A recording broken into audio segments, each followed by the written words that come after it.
Ya, jadi pasien ini laki-laki umur 68 tahun. Jadi beliau ini mengidap penyakit pembesaran pembuluh darah utama di daerah perut yang disebut dengan aneurisma aorta abdominalis.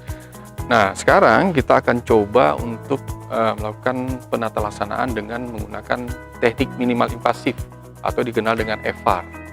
Nah, EVAR ini kita hanya menggunakan teknik dengan menggunakan minimal invasif wire ya, untuk menempatkan graf untuk menggantikan atau menutup pembuluh darah kita yang pembuluh darah pasien ini yang mengalami pelebaran, sehingga resiko untuk terjadi pecahnya kecil ya.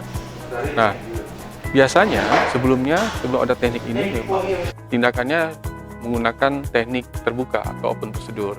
Tapi dengan adanya fasilitas di Zainal Abidin dan sekarang perkembangan ilmu pengetahuannya lebih maju, maka teknik yang dipilih adalah teknik endovaskular atau teknik minimal invasif. Nah, kenapa hal ini akan mengurangi faktor resiko pada saat pasca operasi? Karena biasanya rata-rata penderita aneurisma aneurisma ini itu usianya sudah lanjut ya, sehingga komorbidnya banyak. Nah, dengan adanya fasilitas OK Hybrid dengan SIAM, maka kita cukup melakukan tindakan minimal invasif dan pasca operasinya perawatannya lebih singkat.